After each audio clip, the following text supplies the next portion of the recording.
ചേർന്നില്ലെങ്കിൽ ചേർത്ത് വെക്കാൻ കഴിവുള്ളവനാ ഈ പച്ചാളം. കുഞ്ഞുങ്ങളെ നിങ്ങൾക്കറിയാമോ? സംവിധാനം പച്ചാളം പാപ്പച്ചെന്നുള്ള ബോർഡ് കണ്ടാ മതി. ഉത്സവക്കാർ, പള്ളിക്കാർ, പാർട്ടിക്കാർ എന്ന് വേണ്ട ഓരോരുത്തരും പറന്നെത്തുമായിരുന്നു എന്റെ പച്ച വെളിച്ചവും തേടി. എന്താ ചേട്ടാ ഈ പച്ച വെളിച്ചം? നിശബ്ദം, കൂരിരുട്ട്, കൊടുങ്കാട്, കാട്ടാനകളുടെയും ചീവീടുകളുടെയും ശബ്ദം മാത്രം. കാട്ടിലൂടെ പ്രേമനൈരാശ്യത്തിൽ ജീവിതം ഒഴിഞ്ഞുവെച്ചൊരു യാചകനെ പോലെ പച്ച വെളിച്ചവും തേടി പച്ചാളം പാപ്പച്ചൻ രംഗപ്രവേശം ചെയ്യുമ്പോൾ എല്ലാവരുടെയും ശരീരം രോമാഞ്ചം കൊണ്ട് തരിച്ചു പോകും. എന്റെ പ്രണയിനി, നിന്റെ പ്രേമലേഖനവും കാത്തു. ആ കാത്തിരിപ്പ് ഇപ്പോഴും തുടരുകയാണ്. പേടിച്ചു പോയോ? ചേട്ടാ മിമിക്രി കാണിച്ചതാ. ഇപ്പൊ ചേട്ടൻ കേട്ടത് ആനയുടെ ശബ്ദം. ഇനി ചേട്ടന്റെ ശബ്ദം കേൾക്കണോ? കാണിച്ചു കൊടുക്കടാ സക്കറിയ. നിശബ്ദം, കൂരിരുട്ട്, കൊടുങ്കാട്, കാട്ടാനകളുടെയും ചീവീടുകളുടെയും ശബ്ദം മാത്രം. വിടുക്കാൻ കൊള്ളാം. ചേട്ടൻ ഞെട്ടിയതുപോലെ പലരെയും ഞെട്ടിക്കാൻ നാടകം കൊണ്ട് പറ്റില്ല. മിമിക്രി കൊണ്ടേ പറ്റൂ. മാത്രമല്ല ഓരോ കളിക്കും 3000 രൂപ. ദിവസം 4 കളി. 4 കളി? 3 12. അപ്പോ കൃത്യമായി 4 പറ്റത്തുള്ളോ? ഒന്നുകൂടെ ഒന്ന് ശ്രമിച്ചുകൂടെ? 5 പറയുമ്പോ ശ്രമിച്ചാൽ കളിക്കാൻ പറ്റും. അപ്പൊ ഞാൻ സമ്മതിച്ചു. ഇനി ട്രൂപ്പിന് നല്ലൊരു പേരിടണം. എന്തിനാ ഇപ്പൊ പുതിയ പേരിടുന്നേ? പേരുണ്ടല്ലോ, പച്ചാളം തിയേറ്റേഴ്സ്. അയ്യേ, നമുക്ക് കലാദർശനമായി സാമ്യമുള്ളൊരു പേര് ഇടണം. എന്നാലേ അവന്മാർക്ക് വരുന്ന ബുക്കിംഗ് കൂടി നമുക്ക് കിട്ടുകയുള്ളൂ. ഞാനൊരു പേര് പറയാം. യുവദർശന. കൊള്ളാം, ഉഗ്രം പേര്. സിന്ദാബാദ് സിന്ദാബാദ്, യുവദർശന സിന്ദാബാദ്. നിർത്തണ. ഇതെന്താ സംഘടന തിരിഞ്ഞെടുപ്പാന്ന് വിചാരിച്ചോ? സോറി, പെട്ടെന്ന് പാർട്ടി ഓഫീസ് ആണെന്ന് അത് തോന്നുന്നു. പറ്റില്ല. ഒന്നുകിൽ മിമിക്രി അല്ലെങ്കിൽ രാഷ്ട്രീയം. രണ്ടും കൂടെ ഒരുമിച്ച് കൊണ്ടു നടക്കാൻ പറ്റിയല്ല. നമുക്ക് മിമിക്സ് മാത്രം മതി. കലാദർശന പൂട്ടിക്കുക, യുവദർശന തുറക്കുക. ഏത് പൂട്ടിയാലും ഏത് തുറന്നാലും എന്റെ പൊന്നു മക്കളെ 5 കളിയുടെ കാര്യം മറക്കരുത്. കലാദർശനയ്ക്ക് യുവദർശനവുമായി യാതൊരു ബന്ധവുമില്ലെന്നും യുവദർശന തന്നെയാണെന്നും കലാദർശന തന്നെയാണെന്നും പോണേ. ഒരുമാതിരി മറ്റടുത്ത പരിപാടി അവന്മാർ കാണിച്ചിരിക്കുന്നത്. കലാദർശന എന്ന് തന്നെ തോന്നിക്കുന്ന ഒരു പേര് അവന്മാർ വിട്ടു, യുവദർശന. ആളുകളെ കൺഫ്യൂസ് ചെയ്യിച്ച് കൂടുതൽ ബുക്കിംഗ് കിട്ടാൻ വേണ്ടി തന്നെയാണ് അവന്മാർ അങ്ങനെ ഒരു കോണസ്റ്റ് ഒപ്പിച്ചു വെച്ചത്. അങ്ങനെയാണെങ്കിൽ ഒരു വാരം അങ്ങോട്ടും പണിയണം. അങ്ങനെ പേരിട്ട് കൊണ്ടൊന്നും കൂടുതൽ ബുക്കിംഗ് കിട്ടാൻ പോകുന്നില്ല. നമ്മൾ പുതിയ ഐറ്റംസ് അവതരിപ്പിക്കണം. കറക്റ്റ്. ഇപ്പൊ ഈ സിനിമാ താരങ്ങൾ അനുകരിക്കുന്നത് എല്ലാ അലവലാദികളും ചെയ്ത് ചളമാക്കുന്ന പരിപാടിയാണ്. നമുക്കതങ്ങ് നിർത്താം. അതെ, നമുക്കതിന് പകരം നാടക നടന്മാരുടെ ശബ്ദം അനുകരിക്കാം. സിനിമാ താരങ്ങൾ ജനങ്ങളുടെ ഇടയിൽ പോപ്പുലർ ആയതുകൊണ്ടാണ് എല്ലാവരും ആ ഐറ്റം കാണിച്ച് കൈയ്യടി വാങ്ങിക്കുന്നത്. നമുക്കത് വേറൊരു സ്റ്റൈലിൽ പ്രസന്റ് ചെയ്യാം. അതെങ്ങനെ? എല്ലാവരും ഫിലിം സ്റ്റാർസിന്റെ ശബ്ദം അനുകരിക്കുമ്പോൾ നമ്മൾ അവരുടെ പാട്ട് സീനിലുള്ള അഭിനയം അനുകരിക്കുന്നു.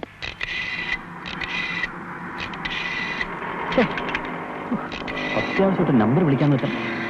ടെലിഫോൺ ഡിപ്പാർട്ട്മെന്റിന് എന്റെ കൈ കിട്ടുന്നു. എടാ സന്ധ്യ, എവിടെ? അതേ കാറില് പുറയിൽ വേറെ സ്ത്രീ ഉണ്ടല്ലോ, അതാരായിരിക്കും? ചിലപ്പോ അങ്കിളായിരിക്കും. അങ്കിളായിരിക്കും. നമ്പർ ആടോ ആ പോണത്?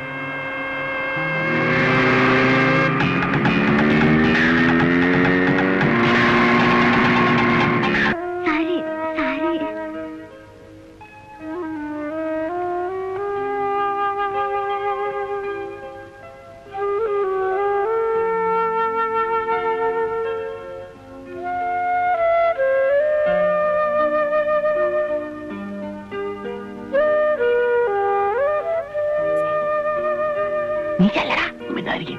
എന്നാ ഞാൻ ചെല്ലാം. മിണ്ടായിരിക്കാം. സന്ധ്യ ഫ്രീ ആയിട്ട് അവിടെ നിൽക്കണം. ആന്റി അപ്പൊ സന്ധ്യനെ വിട്ടാ അതല്ല ആന്റി കാണൂന്ന്. ഒന്ന് ചെല്ലണേ.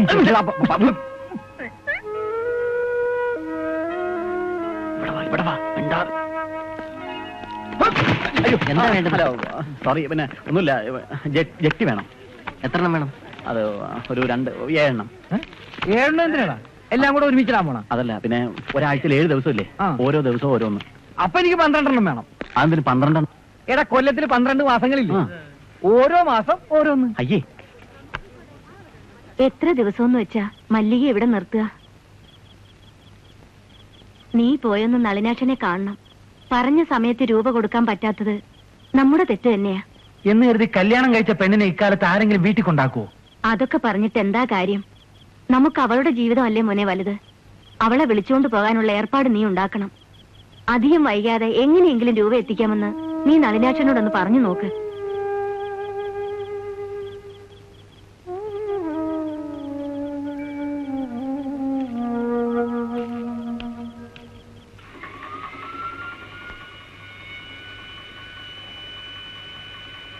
ഞാൻ അളിയനെ ഒന്ന് കാണാൻ വന്നതാ. എന്താ രൂപ ശരിയായോ? അതിനെക്കുറിച്ച് സംസാരിക്കാനാ വന്നത്. എന്ത് സംസാരിക്കാൻ? രൂപ റെഡിയാകുമ്പോ അറിയിച്ച ഞാൻ വന്ന് മല്ലികയെ കൂട്ടിക്കൊണ്ട് പോന്നോളാം. ഞാൻ പറയുന്നത് എന്താണെന്ന് കേൾക്കാനുള്ള സന്മനസ് അളിയനൊന്ന് കാണിച്ചുകൂടെ? എന്താ പറയാൻ പോകുന്നതെന്ന് എനിക്കറിയാം. മല്ലികയെ വീട്ടിലേക്ക് വിളിച്ചോണ്ട് പോകണമെന്നല്ലേ അമ്മ പറയുന്നതിനപ്പുറം എനിക്കൊന്നും ചെയ്യാൻ നിവൃത്തിയില്ല. അമ്മയെ അനുസരിക്കരുതെന്ന് ഞാൻ പറയില്ല, അനുസരിക്കണം. പക്ഷേ സ്വന്തമായിട്ടൊരു തീരുമാനം എടുക്കാനുള്ള കഴിവൂടെ ഉണ്ടായിരിക്കണം. പറഞ്ഞ പ്രകാരം രൂപ തരാൻ കഴിഞ്ഞില്ല. അന്നത്തെ സാഹചര്യം അതായിരുന്നു എന്ന് കരുതി ഭാര്യയെ വീട്ടിൽ കൊണ്ടാക്കുന്നത് ഇപ്പോഴത്തെ ചെറുപ്പക്കാർക്ക് ചേർന്നതാണോ? എന്തിനാ ഇത്രയൊക്കെ പറയുന്നത്? ഞാൻ പറഞ്ഞില്ലേ അമ്മ പറയുന്നത്. ഓഹോ, അമ്മ പറഞ്ഞിട്ടാണല്ലേ അവളെ വീട്ടിൽ കൊണ്ടുവന്നാക്കിയത്? കല്യാണം കഴിഞ്ഞിട്ട് 3 മാസം തികഞ്ഞേ ഉള്ളൂ. അവളിപ്പോ 2 മാസം ഗർഭിണിയാ. അതോ അമ്മയോട് ചോദിച്ചിട്ടായിരുന്നോ? പണം കിട്ടിയിട്ട് മതിയായിരുന്നല്ലോ. അപ്പോ അമ്മ പറയാത്തതും ചെയ്യാൻ അറിയാം. എന്തിനാണെന്ന് പറഞ്ഞ് നടക്കുന്നത്? എന്നെ ആക്ഷേപിക്കാനാണോ ഇങ്ങോട്ട് പോകുന്നത്? ക്ഷമിക്കണം, പെട്ടെന്ന് ഞാൻ എന്തൊക്കെയോ പറഞ്ഞുപോയി. എന്റെ പെങ്ങളുടെ കണ്ണീരും കണ്ടുകൊണ്ടാ ഞാൻ ഇങ്ങോട്ട് വന്നത്. ഉടനെ തരാൻ രൂപ എന്റെ അടുത്തുണ്ടാവില്ല. അളിയന്റെ അമ്മയ്ക്ക് രൂപ കിട്ടിയേ മതിയാവുന്നുണ്ടെങ്കിൽ ഞങ്ങളുടെ വീടിന്റെ ആധാരം തരാം. അത് അമ്മയെ ഏൽപ്പിച്ചോളൂ. അളിയൻ വന്ന് മല്ലികയെ വിളിച്ചോണ്ട് പോരണം.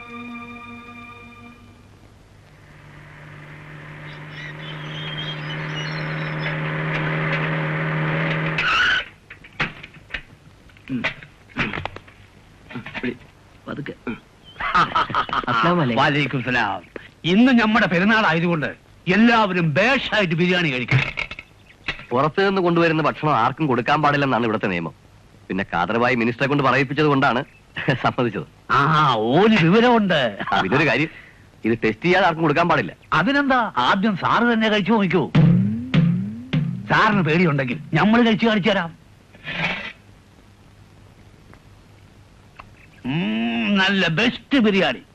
എല്ലാ സാറന്മാർക്കും മുള്ളികൾക്കും വിളമ്പി കൊടുക്കണ. വയറ് നിറച്ചു തിന്നട്ടെ. ഉണ്ണീനി ഹോസ്റ്റലിലേക്ക് വന്ന അന്ന് എന്നെ ഇവിടെ ഇറക്കി വിടും. അതെന്തിനാ? അമ്മ വന്നപ്പോ ഉണ്ണി എവിടേക്കാ ഓടിക്കറിയെന്നറിയോ? ഒരു മുറിയിലേക്ക്. അയ്യോ, അവരാരാന്നറിയോ? ഒരു സ്ത്രീ. അവരാ പുതിയ വനിതാ SI. അയ്യോ, ചുമ്മാതല്ല ആ സ്ത്രീ ഇത്ര ധൈര്യമായിട്ട് വാതിലും തുറന്നിട്ട് ഒറ്റയ്ക്ക് ഇന്ന് ഡ്രസ് ചെയ്തുകൊണ്ടിരുന്നത്. അല്പസമയം മുമ്പെങ്ങാനും ഞാൻ അവിടെ കയറി. സന്ധ്യ നേരിട്ട് കാണാൻ എന്താ ഒരു മാർഗം? അത് വളരെ ബുദ്ധിമുട്ടാ. എസ്കോട്ടയുടെ ഒരു ആന്റി ഇമ്പോർട്ട് ചെയ്തിട്ടുണ്ട്. അവരെ ഒരു ദിവസം ഞാൻ കണ്ടു. ആ കാഞ്ഞിരപ്പള്ളി കല്യാണം നടക്കാതിരിക്കാൻ എന്താ ഒരു വഴി? ആ കല്യാണം നടക്കാതിരിക്കാൻ ഞാൻ നോക്കിയിട്ട് ഒരൊറ്റ വഴിയെ കാണുന്നുള്ളൂ. എന്താ അത്? ഉടനെ തന്നെ നീ സന്ധ്യയെ കല്യാണം കഴിക്കുക. അയാളെ പൂട്ടാൻ വന്നതല്ലേ? മിണ്ടരുത്. പല മണ്ടത്തരവും വിളിച്ചു കൂവിയാൽ ഇടിയുടെ പെരുന്നാളായിരിക്കും. ഇപ്പൊ തന്നെ നിന്റെ മോന്ത വല്ലാത്ത ഷേപ്പിലായിരിക്കുന്നത്. ഇനി ഷേപ്പ് മാറ്റണോ? വേണ്ട. ആ തടിയന്മാരെ ആങ്ങളമാരകത്തുണ്ടാവും. അവന്മാരങ്ങ് ഫിനാൻസ് കമ്പനിയിലല്ലേ ഇരിക്കുന്നത്. നിന്റെ കാര്യം കൊണ്ട് ഞാൻ അകത്തേക്ക് ചെല്ലാൻ പറഞ്ഞു.